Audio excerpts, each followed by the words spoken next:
प्रिय विद्यार्थियों, आज हम बीए द्वितीय वर्ष के भूगोल प्रायोगिक पर चर्चा करेंगे। इससे पूर्व के जो वीडियो मेरे द्वारा आप लोगों के व्हाट्सएप ग्रुप, जिसमें रेगुलर और नॉन कॉलेजिएट दोनों ग्रुपों पर जो डाले गए थे, उनमें बीए तृतीय वर्ष की भूगोल प्रायोगिक का पाठ्यक्रम अब तक विभिन्न वीडियोज़ के माध्यम से आपको संपूर्ण करवा दिया गया है। इसी श्रृंखला में हम आगे बढ़ रहे हैं और आज से हम बीए द्वितीय वर्ष के भूगोल प्रायोग की शुरुआत कर रहे हैं। तो सर्वप्रथम विद्यार्थियों के दिमाग में ये प्रश्न रहता है या रहेगा कि क्या प्रायोगिक परीक्षाएं आयोजित होंगी, क्या उन्हें प्रैक्टिकल फाइल बनानी है आदि। तो परीक्षाओं के आयोजन का काम विश्वविद्यालय का है और विश्वविद्यालय अपना जो निर्णय है वो महामारी और राज्य सरकार, महामारी कैसी रहती है, इसकी रफ्तार थमती है और राज्य सरकार के द्वारा क्या गाइडलाइन अथवा दिशा निर्देश प्राप्त होते हैं, उस आधार पर ये व्यवस्थाएं तय होंगी। लेकिन हमारा और आपका काम है अध्ययन और अध्यापन। तो हम अपना अध्ययन जारी रखें और जो काम हमें पाठ्यक्रम के रूप में प्राप्त हुआ है उसको यदि हम नहीं पढ़ेंगे तो उससे वंचित रह जाएंगे। इसलिए आवश्यक है कि हम जो हमारे पाठ्यक्रम में, चाहे वो आपका थ्योरी का हो अथवा प्रैक्टिकल का, उसको कंप्लीट किया जाना आपके लिए बहुत ज़रूरी है। तो अब हम बीए द्वितीय वर्ष भूगोल का प्रायोगिक का पाठ्यक्रम क्या है जो हमें विश्वविद्यालय द्वारा कुछ कम करके हमें जो प्राप्त हुआ है, उसमें मैं देख रहा हूँ मेरे सामने इस समय और पाठ्यक्रम का एक पेपर है भूगोल का। इसमें और आपके स्क्रीन पर जो इस समय पहला इमेज जो है, यानी कि मैं यदि मेरे फ़ोटो वाले को कम कर देता हूँ तो आप जो पहली इमेज जो आप देख रहे हैं वो पाठ्यक्रम की ही है, आपके प्रैक्टिकल की। तो अब इस पर चर्चा करता हूँ मैं। देखिए पहला इसमें क्या है कि पहला है डेफिनेशन ऑफ कार्टोग्राफी, कि आपको मानचित्र कला की परिभाषा, types of cartographic symbols and their usages, यानी कि मानचित्र कला की जो सिंबल्स हैं, यानी कि जो उसमें काम आने वाले प्रतीक हैं, उनके क्या प्रकार हैं, कितने प्रकार के होते हैं, किस ढंग से वो बनाए जाते हैं और कहाँ किस सिंबल्स का क्या उपयोग है। तो यदि मानचित्र कला के संदर्भ में हम समझें तो मानचित्र बनाने की कला मानचित्र कला है सामान्य अर्थों में। तो ये जो प्रक्रिया है, तो जब से हमने जन्म लिया है या मानव का जब से इतिहास है, तो मानव ने किसी न किसी रूप में और मानचित्र को बनाया है। जिसे हम सामान्यतः जब हम किसी को रास्ता बताते हैं तो पन्ने पर या पेपर पर, या फिर यदि प्राचीन काल की बात करें तो उस समय के लोग ज़मीन पर, रेत पर ही और इशार उंगली के निशान से ही बता दिया जाता था कि आपको यहाँ से इतना दूर और के पास कोई पेड़ है, कोई मकान है, उससे आपको दाएं मुड़ना है तो बाएं मुड़ना है, उसके बाद इतने कदम चलना है और उसके पश्चात कोई इस कलर का या मंदिर है अथवा कोई और कुछ महत्वपूर्ण स्थान है, महल है आदि के पास, वो आपका गंतव्य है। तो ये सामान्यतः हम किसी रेत पर उकेर कर बना सकते हैं और यदि इसको बेहतरीन ढंग से और तकनीक का इस्तेमाल करें, प्लस उसमें मापनी का इस्तेमाल किया जाए, तो एक बेहतर मानचित्र हो सकता है। तो ये पूरी प्रक्रिया जिसमें ये सभी टूल्स टेक्निक्स जुड़ी हुई हैं, वो मानचित्र कला है।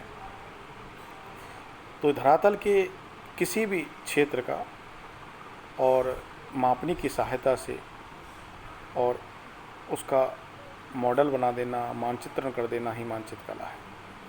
अब हम देखें कि इसके सिंबल्स क्या हैं। तो सिंबल्स, जैसे हम देखते हैं कि सिंबल्स क्या हैं।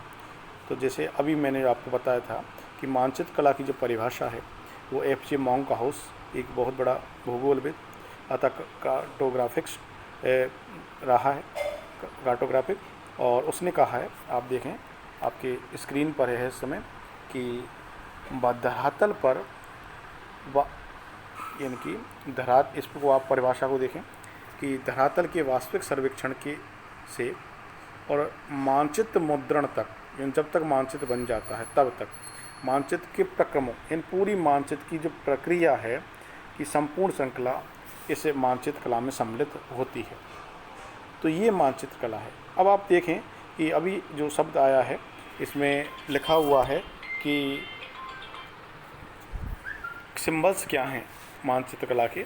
तो इसमें आप सिंबल्स अपनी स्क्रीन पर देख रहे हैं कि इस प्रकार के बहुत सारे सिंबल्स, चाहे वो कलर्स के हों अथवा लाइंस के हों, जैसे हमें कहीं पर रेलवे लाइन शो करनी है, सड़क शो करनी है, यदि हमें जलीय क्षेत्र को प्रदर्शन करना है, या उच्चावच के रूप में पर्वत, पठार, मैदान को प्रदर्शित करना है, या फिर हमें कोई धार्मिक स्थल प्रदर्शित करना है, या फिर हमें ट्रैफिक का कोई मोड प्रदर्शित करना है जिसमें आपका एयर ट्रैफिक या एरोप्लेन, हेलीकॉप्टर हो सकता है, अथवा ट्रेन हो सकता है, बस हो सकता है, अथवा दुपहिया तिपहिया वाहन है। तो इनके प्रत्येक के अपने अपने सिंबल हैं।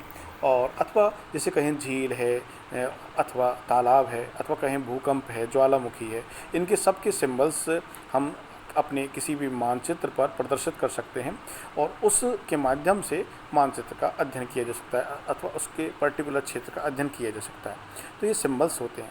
अब इसके बाद जो मेरे पास जो पाठ्यक्रम है भूगोल का, इसमें अगला है classification and representation of data with the help of square, rectangle, circles, spheres, ring, pyramid and wheel diagram. तो आप इसमें देखें कि जो ये सारे आपको डायग्राम बनाने हैं, सामान्यतः 1 डायमेंशनल, 2 डायमेंशनल और 3 डायमेंशनल, इस प्रकार के आपको आलेख पढ़ने को मिलेंगे। लेकिन उनमें से कुछ डायग्राम का चयन कर लिया गया है आपके पाठ्यक्रम के मुताबिक।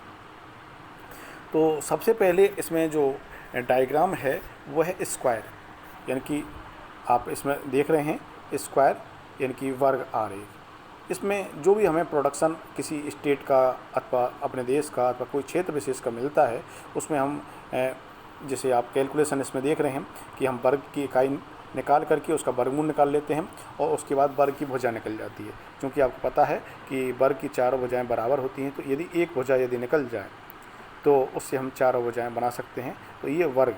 इसके बाद हमें दूसरा दे रखा है जो आपके सिलेबस में है, वो रेक्टेंगल, आयत। इन आयत प्रकार का जो आरेख है उसमें हम आयत की लंबाई और चौड़ाई 2 को निकालते हैं और अब आयताकार आरेख बना देते हैं। इसी प्रकार आप इस समय जो देख रहे हैं वो वृत्त आरेख, सर्किल डायग्राम, अथवा उसको कह सकते हैं व्हील डायग्राम, अथवा कह सकते हैं हम पाई डायग्राम। ये बहुत ही महत्वपूर्ण डायग्राम है और इसमें आप देखेंगे कि जो वृत्त आरेख है उसमें 360 डिग्री के कोण और को प्रदर्शित करते हैं और 360 डिग्री के एंगल्स बना करके, और विभिन्न जो हमें किसी भी क्षेत्र विशेष में या कह सकते हैं कोई अवधि विशेष में जो हमें उत्पादन किसी भी खनिज के अथवा एग्रीकल्चर के जो दे रखे हैं उसको हम 360 डिग्री के कोण में विभाजित करके और इस प्रकार का व्हील अथवा पाई अथवा कहते सर्किल डायग्राम बना सकते हैं। तो ये आपको सिलेबस में है। इसके बाद आप इस समय जो डायग्राम देख रहे हैं वो है आपका वलय आरेख, यानी रिंग आरेख, रिंग डायग्राम। एक अंगूठी की तरह ये बनता है, इसलिए हम इसको रिंग डायग्राम बोलते हैं। तो इसमें भी हम वर्गमूल निकालते हैं और वर्ग की भुजा निकालने के पश्चात हम इस प्रकार वर्ग की वर्गमूल निकालने के बाद वृत्त की अर्धव्यास रेडियस निकालने के बाद और हम विभिन्न प्रकार के इसमें वृत्त बना देते हैं। और ये डिजाइनिंग है कि या तो हम एक सेंटर से वृत्त बनाएं अथवा एक परिधि से वृत्त बनाएं। इसमें दोनों टाइप्स के और वृत्त आपको दे रखे हैं। इसके बाद ये जो हमने पढ़े थे ये आपके 2 डायमेंशनल आरेख थे। अब एक 3D आपको आ रहा है, 3 डायमेंशनल आरेख, और ये आपका स्फीयर डायग्राम है, गोलीय आरेख। 3D जो डायग्राम होते हैं उनकी एक विशेषता है कि इसमें बहुत अधिक और बहुत न्यून, यानी अधिकतम और न्यूनतम जो मद अथवा आपकी आइटम्स के नंबर दे रखे हैं, अथवा कहें कि किसी शहर की जनसंख्या है और एक में बहुत अधिक करोड़ों हैं, दूसरी में लाखों हैं, तो उसको कैसे एक मानचित्र के रूप में, एक डायग्राम के रूप में प्रदर्शित किया जाए, उसका बेहतरीन जो तरीका है वो आपका वलय आरेख हो सकता है। और इस प्रकार के जो आरेख हैं और उनमें घन की तरह ही और आपका घनमूल निकलता है सामान्यतः। और इसमें जैसे वृत्त की एक भुजा रेडियस निकल जाएगी और रेडियस का रेडियस के मतलब जो आर बना हुआ है या हमने जो रेडियस निकाली है उससे वृत्त बनाने के पश्चात हम उसको गोलीय आकार दे देते हैं। सामान्यतः ये गोलीय आरेख की विशेषता है।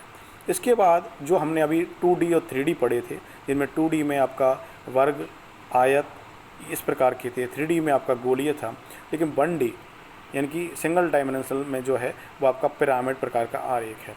ये जो आप इस समय अपने मोबाइल स्क्रीन पर, मैं यदि इसको इस ढंग से कर दूं क्योंकि ये आपका थोड़ा सा लैंडस्केप में है, तो इसमें आप देखेंगे कि इस प्रकार के जो आरेख हैं उनमें हम 2 डेटा लेते हैं, जिसे आप सामान्य जनसंख्या के आंकड़ों में मेल फीमेल इसमें दे रखें और एज ग्रुप के हिसाब से इसमें पिरामिड बनाते हैं। चूँकि ये पिरामिड की तरह बन जाता है इसलिए इसको पिरामिड आरेख कहा जाता है। अब जैसे इसमें यहाँ दे रखा है कि हमने मेल और इधर हमने फीमेल ले लिए, इधर हमने फीमेल ले लिए। अब मेल और फीमेल का एज ग्रुप के हिसाब से, चाहे हम साक्षरता अथवा लिंगानुपात अथवा और कोई हम कार्यकारी जनसंख्या के हिसाब से, आश्रित जनसंख्या के हिसाब से कोई भी हम इस प्रकार की और मदों में उसको विभाजित करें तो इस प्रकार के पिरामिड आरेख हम बना सकते हैं।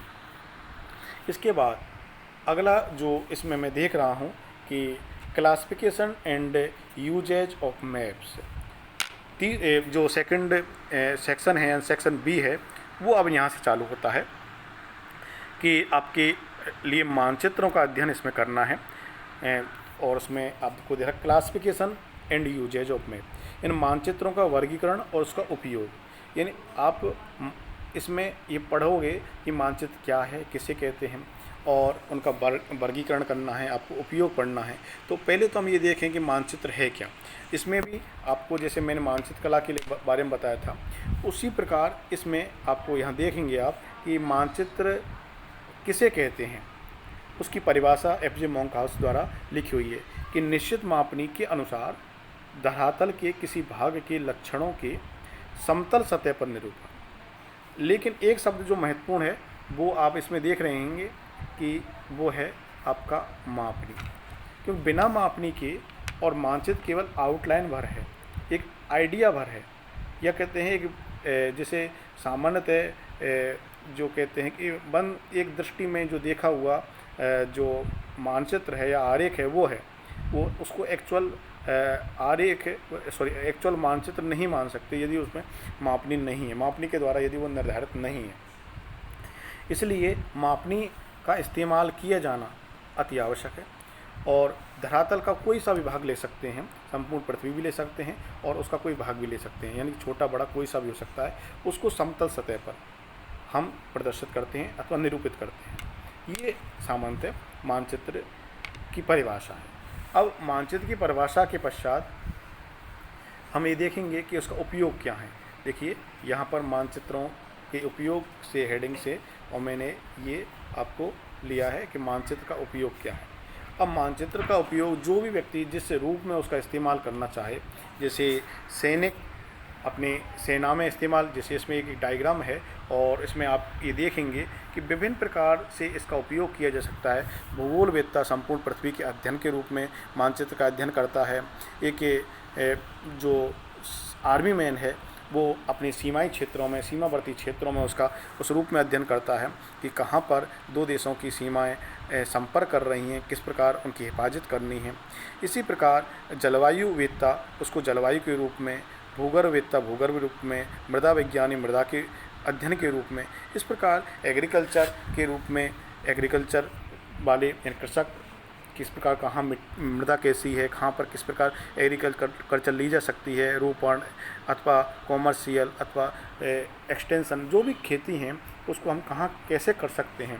तो प्रत्येक व्यक्ति और मानचित्र का उपयोग अपने अनुसार कर सकता है। इतिहास में, अर्थशास्त्र में भी मानचित्र का अध्ययन किया जाना आवश्यक है, क्योंकि उससे चीज़ें स्पष्ट और स्थायी समझ के रूप में विकसित हो सकती हैं।